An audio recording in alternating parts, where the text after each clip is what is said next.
the girl a-running in a group. She had a high-speed motor in a 40 Ford coupe. She had a racing cam and a supercharged. Look at Buddy, hot rod at large. She's a hot rod.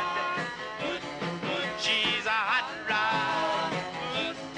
She's my hot rod. AM 1420, 95.1 FM, WIMS, Talk of the South Shore. Big George, we need some more Region Rides magazines because we are completely out at both stations of all Region Rides. So just to let you know. I'm hoping to get this month's today. Okay, good. I just contacted the publisher. He said probably today, if not, it'll be tomorrow morning, but I want it today. So okay, good. I'm going to jump up and down a little bit and get them. Well, I'm going to put Tim on that because if we don't get them by the time I see you a little bit later on today, we definitely need Tim to bring those bad boys in on Wednesday. Because we will be using them for sure Thursday between 5p and 7p. So speaking of Region Rides, a great magazine, Big George, the car guy. Now, he is on the air live on Wednesday nights, 5 p.m. on WIMS, 6 p.m. on WHFB. Then, of course, we do an encore presentation Saturday mornings right after Jeff and Julie, 10 a.m. WIMS, 11 a.m. WHFB. What do we got rolling, baby, this week for you? I'll tell you what, it's a fantastic week or month. For November, the Region Rides, my article, Rick, there's 2 times a year when you hear the noises in your car, unless they're absolutely terrible, which you just experienced. Yep. But unless they're absolutely terrible, you don't hear them until you roll the windows down. Yep, you're absolutely right. Or you roll them up. Mm-hmm. Well, in November, you roll them up, and in April, you roll them down. Absolutely agree. And November is the time. I mean, I discuss all the different noises you're going to hear when you roll that window up for the first time and the car is like sealed. Well, and I'm going to throw... And you can actually hear the car. Yeah, well, it's funny because every morning, as everybody knows, and I'm very open about this, on my ride, I always start out with a rosary. So I always, for at least the first 30 minutes of my ride, I'm always doing, a rosary or praying. And literally, that is when I'm listening to my car daily. So I am very in tune. And plus, I'm constantly, my car is my house.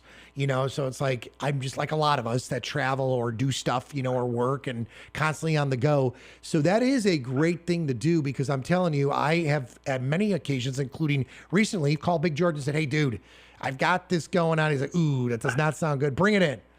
That's actually what I'm doing a little bit later on today to bring it into Big George, just to have my stuff checked because I'm actually hearing that noise. So what do we do, George, when that happens to us? What should we be doing?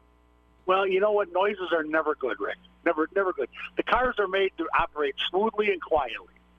Certain things will you can over nitpick it, but for teeny weeny noises.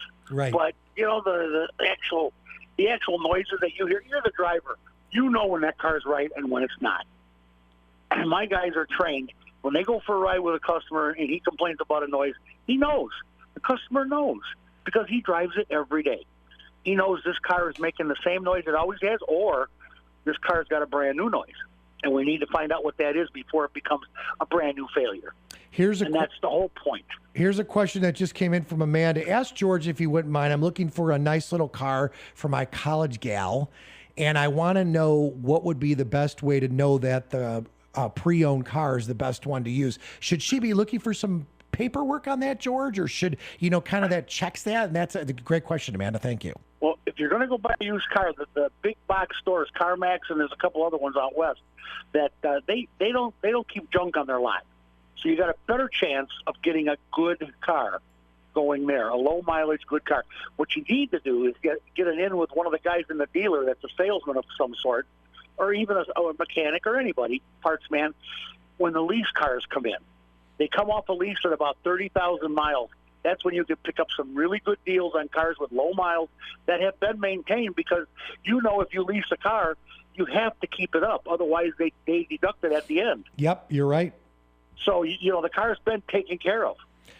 What do you say about, speaking of which, kind of like on a lease, but another sidestep, what do you say about those cars or trucks that rental places at a point put up for sale? Are we kind of, I'm asking the question, and I need you to be blunt. I know you're trying to get me in trouble. No, I'm not, because... my neck out. Here's the deal. If they went from a rental, Rick, when you rented a car for a weekend and never had to see that car or that place again, were you good to that car?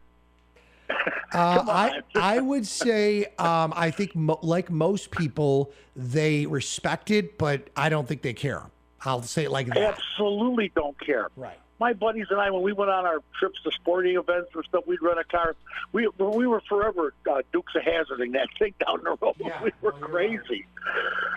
No, I don't buy from rental places. Okay. Now, lease cars are a different story. Those are cars that are leased to corporations that salesmen and different people have driven for 3 years, and they've taken care of that vehicle because you know what? They're like you.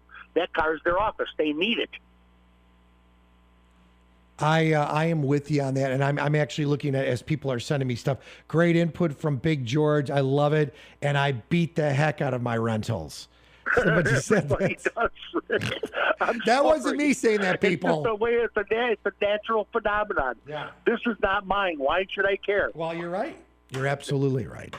It's a shame, but that's how it works. You know what? I'm going to throw this out there today. I'm going to make a trip from Michigan City, and I'm obviously here and staying overnight tonight because of, the midterm election results and the big show tonight. I'm literally going to leave after I get off the air.